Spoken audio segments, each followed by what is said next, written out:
हम सामान्य व्यक्ति जैसा रिएक्ट कर रहे हैं या थोड़े से मध्यम स्तर के व्यक्ति जैसा रिएक्ट कर रहे हैं या उन सात्विक उच्च स्थिति वाले ऋषि ऋषिकाओं की तरह रिएक्ट कर रहे हैं, इसकी परीक्षा हम स्वयं कर सकते हैं।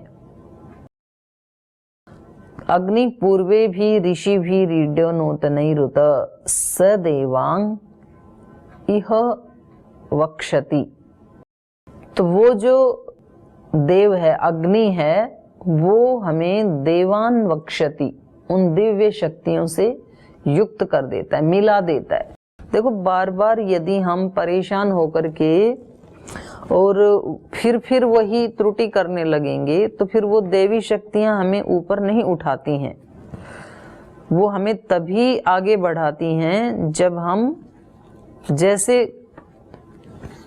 इन मंत्रों में हमें बताया है कि हमें ऐसी परिस्थिति में कैसे रिएक्ट करना चाहिए और वैसा हम करते हैं तो ही वो हमारी हेल्प करती हैं। तो यहाँ पर पूर्व ऋषियों की भी प्रशंसा की गई है कि वो उस परब्रह्म को ही अपना आश्रय मानते थे। उसमें भी आता है ना उपनिषदों में, एतदेवालंबनम श्रेष्ठम एतदेवालंबनम परम। ये अध्यात्म का आलंबन ही सबसे श्रेष्ठ है, ये अध्यात्म का आलंबन ही सबसे परम आलंबन है।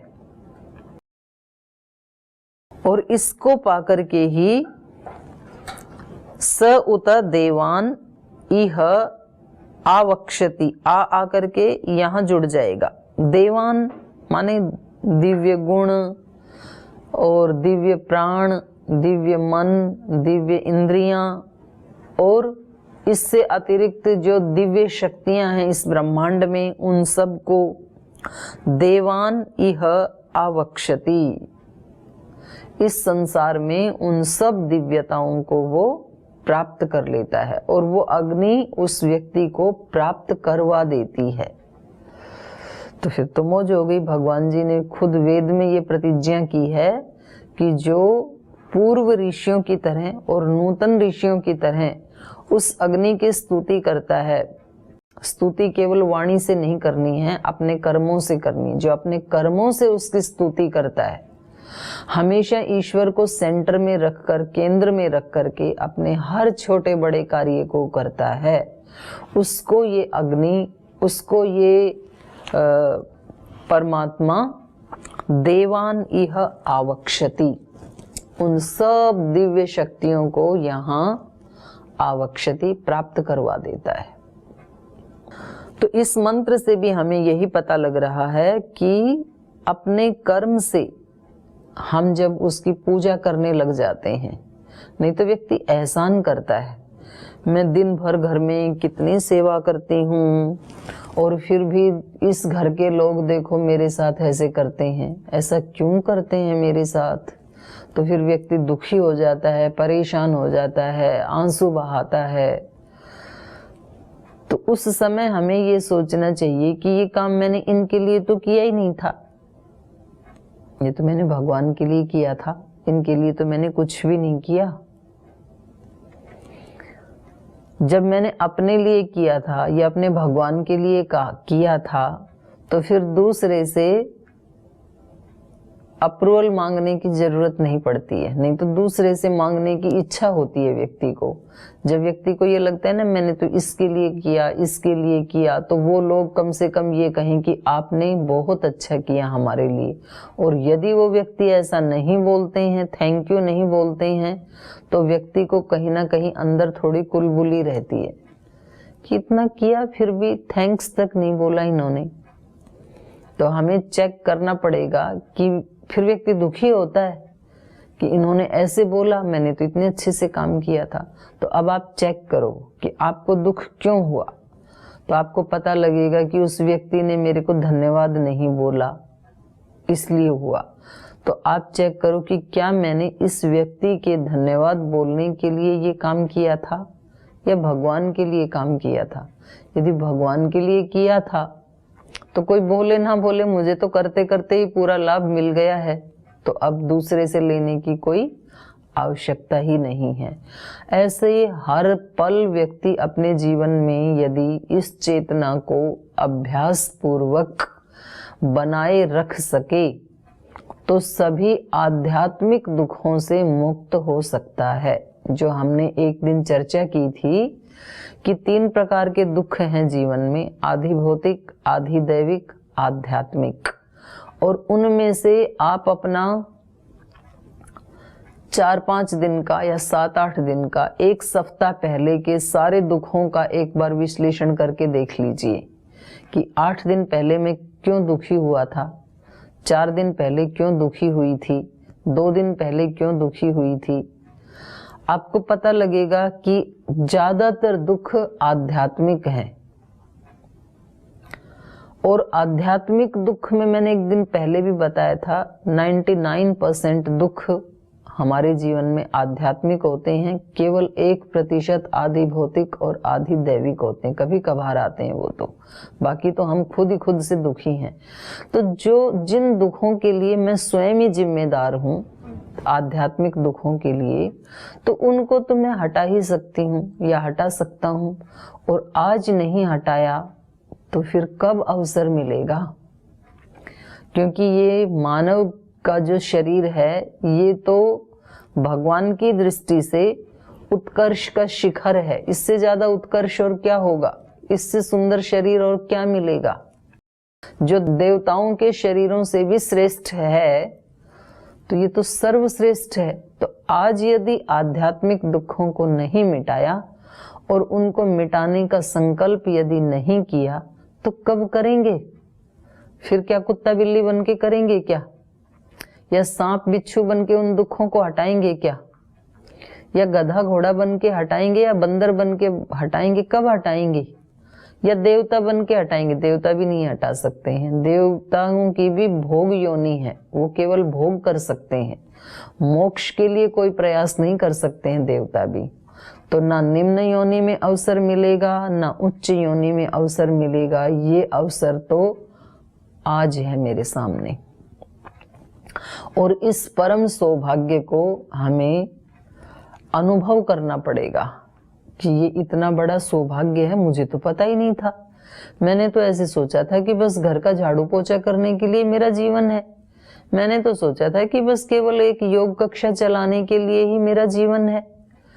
हमने तो सोचा था कि बस केवल हम तो राज्य कार्यकारिणी के सदस्य हैं, राज्य प्रभारी हैं, बस कुछ लोगों को 10, 20, 50 लोगों को हम बताएंगे आप भी योग करो, हम भी करेंगे। हमने तो इतना ही सोचा था। तो इतना ही नहीं है, इससे बहुत आगे तक का है हमारा जीवन।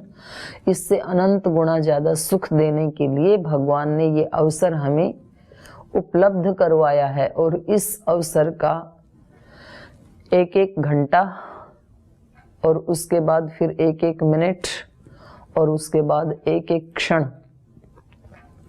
जब व्यक्ति हिसाब रखने लग जाता है, क्षण तत्क्रमयोः संयमात विवेकजम ज्ञानम। महर्षि पतंजलि जी कह रहे हैं, 1-1 क्षण में जो संयम करता है उसको विवेक ज्ञान की उत्पत्ति हो जाती है। और विवेक ज्ञान मोक्ष का सब अपरिहार्य साधन है, सर्वश्रेष्ठ साधन है, एकमात्र साधन है।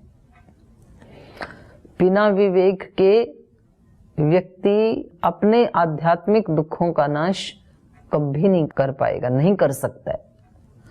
और जिसको ये विवेक उत्पन्न हो गया उसके जीवन में 99% दुख हट गए, क्योंकि 99% तो आध्यात्मिक दुख हैं जो हमें हमारे से ही मिलते हैं।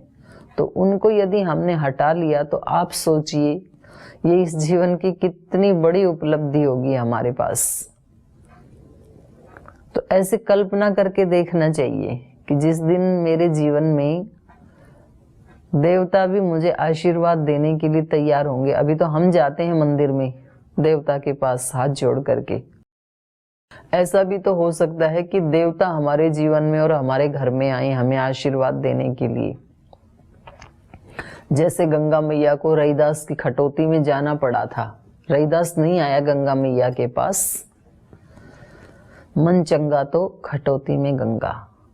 हमें नहीं जाना पड़े किसी के पास, स्वयं देवी देवता हमारे पास आए, स्वयं भगवान हमारे पास आए। और आए क्या, वो तो हैं ही हमारे पास, हम उसकी अनुभूति कर पाए।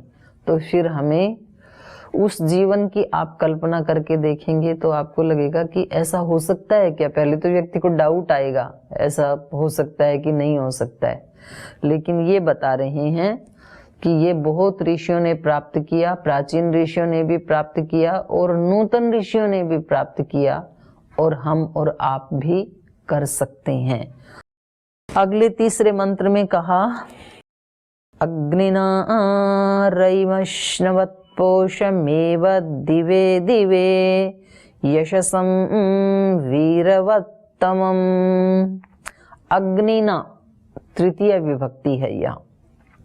उस अग्नि के द्वारा ही, अग्निना एव, उस परमात्मा से युक्त होकर के ही। अग्नि का मतलब है, अग्नि का मतलब अग्निहोत्र भी, अग्नि का मतलब आत्मा भी, अग्नि का मतलब आचार्य भी, अग्नि का मतलब राजा भी, और अग्नि का मतलब परब्रह्म परमात्मा भी। तो सारे अर्थ आ जाएंगे अग्निना कहने से।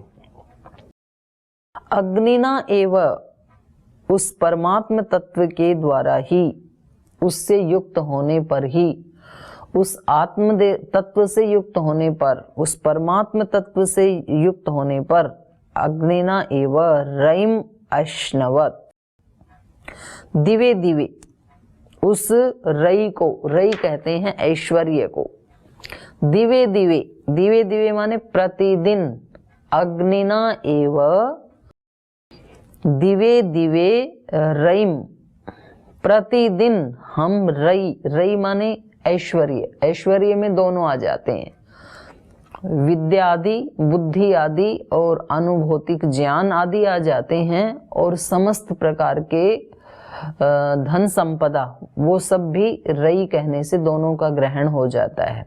रईम अश्नवत, अश्नवत माने प्राप्त होता है व्यक्ति। अग्निना एव दिवे दिवे पोषम यशसम वीरवत्तमम रईम अश्नवत। कितना सुंदर मंत्र है, देखो, एक लाइन का मंत्र है, और बस आप दिन भर यदि इसको बोलते रहें तो माला माल रहेगा हृदय हमारा, पावन रहेगा, तरंगित रहेगा। हर पल बस इस पंक्ति को बोलते रहें आप। अग्निना एव रईम अश्नवत पोषम, पोषमेव दिवे दिवे यशसम वीरवत्तमम्। उसको प्राप्त करके ही, उस अग्नि के संयोग से ही, उसके साथ युक्त होने से ही, अग्निना एव तृतीय विभक्ति का अर्थ होता है युक्त होकर के। जैसे हम कहते हैं ना, यानेन गच्छति, यान से युक्त होकर के जाता है, गाड़ी से युक्त होकर के जाता है, माने गाड़ी को साधन बना करके जाता है। कलमेन लिखती, कलम से लिखता है। तो साधन, करण जो है वो साधन के रूप में उसका अर्थ होता है। तो यहाँ पर भी कहा अग्निना एव, और एव और लगा दिया। एव का मतलब है और किसी चीज से युक्त होकर के इन सब चीजों को प्राप्त नहीं कर सकता है। अग्निना एव, केवल अग्नि से युक्त होकर के ही इन चीजों को प्राप्त कर सकता है। दिवे दिवे प्रतिदिन किन चीजों को प्राप्त कर सकता है? पोषम, पुष्टि करने वाले आत्मा को, हमारे को पोषण देने वाला हमारा आत्मा है, हमारे को पोषण देने वाले हमारे शुभ कर्म हैं, पोषण देने वाली हमारी सेवा है, पोषण देने वाले हमारे इंद्रियों के सत्कर्म हैं। तो उस पोषण को, पोषम, उस पुष्टि को, शरीर की पुष्टि, इंद्रियों की पुष्टि, मन की पुष्टि, जीवन की पुष्टि, सुगंधिम पुष्टिवर्धनम जो हम बोलते हैं, सब प्रकार की पुष्टियों को प्रतिदिन दिवे दिवे प्रतिदिन देने वाला, और यशसम, हमारी सुकीर्ति को बढ़ाने वाला, सुयश प्रदान करने वाला, और वीरवत्तमम, वीरवत्तमम माने शूरवीर लोग जिसको चाहते हैं, अर्थात वीरता को, धैर्य को, ओज को, तेज को देने वाला, और रईम और उस समस्त दिव्य ऐश्वर्य को, रई का मतलब है दिव्य ऐश्वर्य, ऐष्णवत, ये व्यक्ति प्राप्त हो जाता है। तो जब हमें ये पता लग गया कि भाई यदि विदेश में जाना है, भारत से बाहर कहीं जाना है, तो केवल फ्लाइट से ही जाया जा सकता है, या तो समुद्री जहाज से ही जाया जा सकता है। तो फिर हम विदेश में जाने की योजना साइकिल से जाएं ऐसे तो नहीं बनाएंगे। जब हमें पता ही लग गया तो हम कोशिश क्या करेंगे, थोड़े थोड़े पैसे बचाते हैं, टिकट का खर्चा जितना आएगा उतना धन संचित करते हैं, और क्योंकि हमें जाना है जरूर, तो जाना है तो फिर हमें बचाना है। तो हमें पता जब लग जाता है कि यही केवल मात्र एक साधन है, जब आपको पता है कि इस पेट को भरने के लिए, इस अन्नमय कोश की पुष्टि के लिए कुछ रोटी चावल सब्जी आदि या फल आदि वो ही खा करके इसकी पुष्टि हो सकती है, केवल पानी से नहीं हो सकती, केवल हवा से नहीं हो सकती है, तो फिर आप इसकी कल्पना भी नहीं कर सकते हो कि चलो कुछ दिन हवा हवा खा के रह लेते हैं। कुछ दिन क्या, एक दिन भी नहीं रहते हैं, मुश्किल से कभी एकादशी का व्रत भी करते हैं, 15 दिन में कोई करते हैं, कोई 1 महीने में, या और कोई व्रत करते हैं, तो उस दिन भी हम एक्सक्यूज ढूंढ लेते हैं। तो उस दिन भी व्रत का अलग खाना बन जाएगा, पर खाना जरूर बनेगा। तो उस दिन सिंघाड़े के हलवा बन जाएगा, उसके आटे की रोटी बन जाएंगी, कुट्टू की बन जाएंगी, मखाने बन जाएंगी, रसोई पूरी तैयार होगी। लेकिन उस दिन तो ये सोच लेते कि रोजाना पार्थिव चीजें खाते हैं, तो आज हवा हवा खा के रह लेते हैं, आज पानी पानी पी के रह लेते हैं। ऐसा तो हम नहीं सोचते हैं, क्योंकि हमें पक्का पता है कि मेरे शरीर की पुष्टि पार्थिव पदार्थों से ही होती है, तो इसलिए हम उसको रोजाना बना लेते हैं, कोई आलस से नहीं है। अनाज उगा भी लेते हैं, नहीं उगाते हैं तो खरीद के ले आते हैं, उसका आटा भी बना लेते हैं, चावल है तो कुटाई करके उसका तुषार हटा देते हैं, रोज दाल वही सब्जी वही खाना रोज बनाते हैं, और एक बार नहीं 2-2 3-3 बार बनाते हैं, कोई आलस से नहीं है। तो जब एक बार ये पता लग गया कि केवल आध्यात्मिक जीवन से ही, केवल उस परब्रह्म परमात्मा से जुड़ करके ही, केवल उन देवी देवताओं से, ऋषि ऋषिकाओं से जुड़ करके ही हमारे मन प्राण आत्मा का उत्थान हो सकता है। हमें केवल मात्र उसके साथ जुड़ करके ही सब प्रकार के दिव्य ऐश्वर्य प्राप्त हो सकते हैं। अग्निना एव,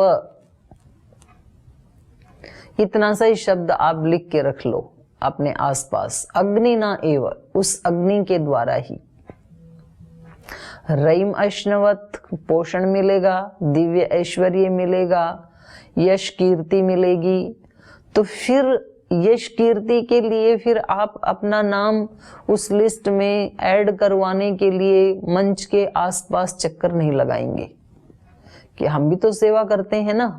पता, जब बहुत सारी संस्थाओं को कोई जिले के स्तर पे या प्रांत के स्तर पर मानो सीएम से कोई पुरस्कार दिलवाना है, या जिला स्तर पर डीएम से 26 जनवरी 15 अगस्त को पुरस्कार दिलवाने के लिए लिस्ट बनती है, तो हम भी वहां जाते हैं अपना फॉर्म भरने के लिए कि भाई हमारी संस्था भी सेवा करती है, हमारा नाम भी लिख लो लिस्ट में।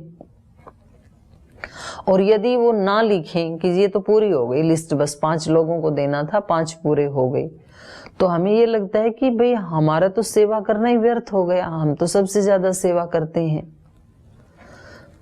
और हमें क्या लगता है कि हमें जो सुयश मिलना था वो ये डीसी को देना था या सीएम को देना था, इससे हमें मिलना था, तो वो फिर बड़ा कष्टदायी हो जाता है और वो किसी के पीछे घूमना होता है।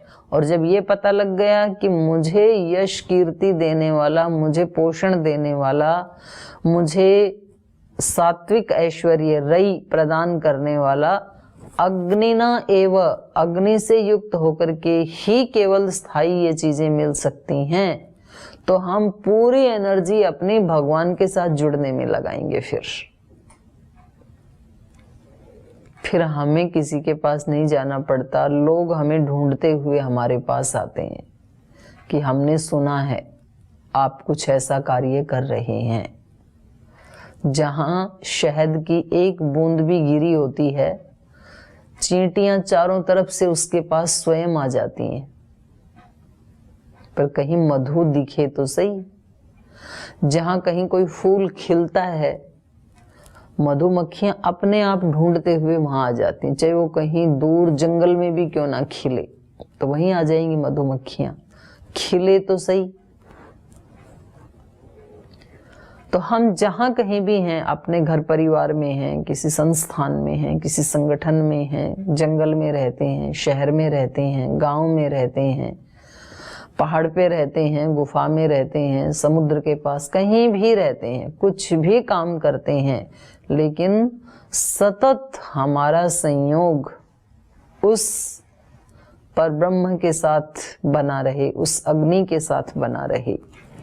अग्निना रैम अश्नवत, अग्निना रैम अश्नवत, पोषम अश्नवत, वीरवत्तत यशसम अश्नवत, वीरवत्तमम अश्नवत। अश्नवत सबके साथ जुड़ जाएगा, ये क्रिया है। इसका अर्थ है प्राप्त होता है। प्रतिदिन मनुष्य जब उस ऋषि चेतना से, दिव्य चेतना से जुड़ा हुआ होता है, तो उसको ये सब चीजें मिल जाती हैं। तो उसके लिए आपको ज्यादा परेशान होने की आवश्यकता नहीं है। मैंने तो बड़े बड़े विद्वानों को देखा, जो विद्वान ये कहते थे कि जी हम तो बस अब केवल वेदांती बन गए। वेदांती का मतलब होता है कि सब में एक ही ब्रह्म दिखाई देता है, जिनको एकत्वम अनुपश्यत, सब में एक वही आत्म तत्व है, ऐसी जिसको अनुभूति हो जाती है, ऐसी दृष्टि जिसको मिल जाती है, उस व्यक्ति को कहेंगे वेदांती। तो जो ये कहते थे, उन लोगों को फिर हमने ये कहते हुए सुना कि जी हमें तो ना पद्मश्री पुरस्कार तो जरूर मिलना चाहिए इस जीवन में। तो फिर आश्चर्य होता है कि भाई आप तो वेदांत को प्राप्त हो गए थे, तो अब पद्मश्री क्यों चाहिए आपको? वो यश किससे मिलेगा? उस ब्रह्म से ही मिलता है। तो आप उसी के साथ जुड़िए ना, तो उससे तो आपको पद्मश्री से भी बड़े आप भूषण मिल जाएंगे, उससे बड़ा भी सुयश मिल जाएगा। अब कोई पद्मश्री वाला व्यक्ति एक तरफ खड़ा हो और कोई एक आत्मवेता, ब्रह्मवेता, ऋषि, योगी, संत एक तरफ खड़ा हो, तो दोनों में से किसकी पोजीशन ज्यादा ऊंची है? निश्चित रूप से पद्मश्री प्राप्त करने वाला भी उस संत महात्मा के चरण छू के प्रणाम करेगा। तो हमें ऐसा बनना चाहिए। तो ये हमें वेद ने बताया। फिर आगे चौथे मंत्र में कहा, अग्ने यज्ञम अध्वरम विश्वतः परिभूरसी स इद देवेशु गच्छति। ये भी बहुत सुंदर मंत्र है। ये जो अग्नि सूक्त है ना, इतने सुंदर सुंदर मंत्र हैं। एक एक मंत्र भी अपने आप में पूरे जीवन का उद्धार कर देने वाला है। हे अग्ने, ये संबोधन है यहाँ पर। हे अग्ने, हे परमेश्वर, हे ब्रह्म, यम यज्ञम अध्वरम विश्वतः परिभूरसी। जिस अध्वरम यज्ञम, जिस हिंसा से रहित, अध्वर माने हिंसा से रहित, यज्ञ को ही कहते हैं। निघंटु में यज्ञ के नामों में ही अध्वर शब्द आया है। यज्ञम अध्वरम, हिंसा आदि दोषों से रहित जिस यज्ञ को परिभू असी, परिभूरसी है ना, परिभू असी, ऐसे इसका पदच्छेद होगा। जिस हिंसा रहित यज्ञ को परिभू असी, आप सब तरफ से पालन करते हैं। परि मतलब चारों तरफ से, और भू मतलब आप रक्षा करते हैं। हे अग्नि, हे परमेश्वर, यम अध्वरम यज्ञम परिभू असि, आप सब तरफ से जिस यज्ञ की रक्षा करते हो, स इत देवेषु गच्छति, निश्चित रूप से स वह यज्ञ ही, इत माने निश्चित रूप से, स माने वह यज्ञ, देवेषु गच्छति, देवों को प्राप्त होता है। तो ये भौतिक अग्नि के लिए भी हो गया। जब हम भौतिक हवन करते हैं तो जिस हवन की दिव्य शक्तियां चारों तरफ से रक्षा करती हैं, केवल मात्र वही यज्ञ देवों को प्राप्त होता है, माने संपूर्ण होता है वही देव, वही यज्ञ। हम यज्ञ कर रहे हैं, इधर से कोई शोर मचा रहा है, उधर से कोई डीजे बजा रहा है, उधर से कोई डांस कर रहा है, उधर से कोई कड़वे शब्द बोल रहा है, और हम भी बड़े परेशान हो रहे हैं इन सब को सुन करके, लेकिन फिर भी चम्मच उठा के डाले जा रहे हैं, और नाराज होते हैं तो एक की बजाय 2 चम्मच डालते हैं। तो ये यज्ञ देवताओं के पास नहीं जाएगा। इसलिए महर्षि विश्वामित्र ने राम और लक्ष्मण को अपने यज्ञ की रक्षा के लिए लगाया कि भाई आप इसमें किसी भी आसुरी शक्ति का प्रवेश मत होने देना। तो जिस यज्ञ की स्वयं परमात्मा चारों तरफ से रक्षा करता है, वही यज्ञ स इत देवेषु गच्छति। तो यदि हम अपने घर में यज्ञ हवन करते हैं तो हमें इस बात का ध्यान रखना चाहिए कि पहले वहाँ के इन्वायरमेंट को आप साफ सुथरा बना लीजिए। वहाँ पर झाड़ू पोछा, उसकी धुलाई सफाई, रंगोली, धूप बत्ती, अगरबत्ती सब डाल करके उस इन्वायरमेंट को यज्ञ करने योग्य बनाइए पहले। नहीं तो मैंने देखा कि लोग यज्ञ कर रहे हैं और वो यज्ञ के पात्र इतने गंदे, जैसे उनको कभी साफ ही नहीं किया है, उनके ऊपर इतने दाग लगे हुए हैं, और जहाँ यज्ञ कर रहे हैं वहां बस झाड़ू मारी और यज्ञ करना शुरू कर दिया, उसकी ठीक से सफाई भी नहीं की, और उसमें लेपन आदि भी नहीं किया, उसमें रंगोली आदि भी नहीं लगाई, तो फिर वो मन में प्रसन्नता नहीं आती है।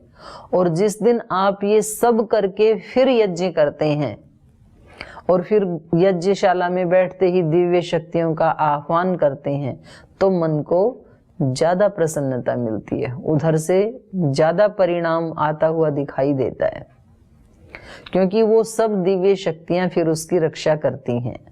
ऐसे ही जो हमारे गुरु आचार्य हैं, वो जब हमारे जीवन की सब तरफ से रक्षा करते हैं तो हमारा जीवन यज्ञ ठीक ठीक दिव्यता की ओर आगे बढ़ता है। अग्नि का अर्थ जब हम आचार्य करेंगे तो यहाँ अर्थ हो जाएगा, हे अग्नि, हे गुरुदेव, हे आचार्य, यम यज्ञम, जिस हमारे जीवन यज्ञ को, अध्वरम यज्ञम, दोष रहित इस यज्ञ को, विश्वतः परिभूरसी, आप सब तरफ से रक्षण करते हैं। तो गुरुजन ही हमें बताते हैं ऐसे मत करो, ऐसे करो, तो वो सब तरफ से हमारे जीवन यज्ञ की रक्षा कर रहे हैं। एक लाइव गुरु होते हैं और ये शास्त्र भी गुरु का ही काम करते हैं। गुरुओं ने अपने जो जीवन का सार था वो शास्त्र में लिख दिया, तो एक तरह से शास्त्र के माध्यम से उस गुरु का व्यक्तित्व ही अभिव्यक्त हो रहा है। तो हे गुरुदेव, हे आचार्य प्रवर, आप जब हमारे जीवन को परिभू असी, जब आप सब तरफ से हमारे जीवन यज्ञ की रक्षा करते हैं, स इत देवेषु गच्छति, केवल मात्र वही जीवन दिव्यता को प्राप्त कर सकता है। जब हमारे जीवन में कोई भी ऊपर हमें कोई संभालने वाला, कोई टोकने वाला, कोई बताने वाला, कोई बड़ा, कोई घर में नहीं होता है, जीवन में कोई संत महात्मा गुरु नहीं होता है, तो फिर उस व्यक्ति का जीवन यज्ञ दिव्यता को प्राप्त नहीं हो सकता है। तो कोई तो अनुभूति वाला, कोई दृष्टा व्यक्ति जीवन में जरूर होना ही चाहिए। इसीलिए वैदिक परंपरा में गुरु की बहुत महिमा गाई है, क्योंकि वो हमें बचाता है सब तरफ से।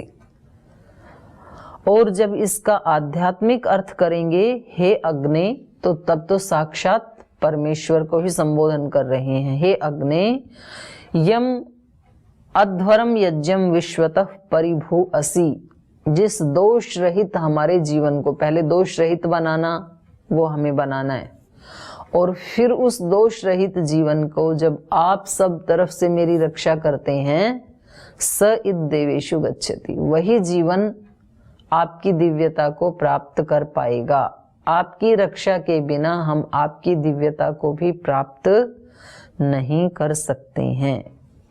तो ये 4 मंत्रों का आज हमने अर्थ के ऊपर चिंतन किया। सभी मंत्रों का अर्थ बहुत सुंदर है ना? सुनने से भी कितना अच्छा लगता है, और इसकी प्रैक्टिस करें जीवन में तो और ज्यादा अच्छा लगेगा। तो आप इनमें से, इन 4 में से भी जो आपको सबसे ज्यादा पसंद आया हो, दिन भर आप अपने दिमाग में उसी का चिंतन और उसी को बोलते रहना। तो ऐसे ही अभ्यास होता है।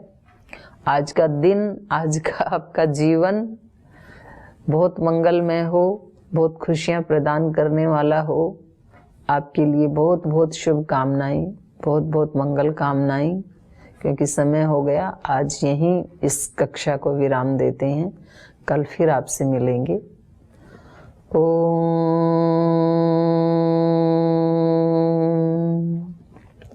शांति शांति शांति। श्री परमात्मने नमः।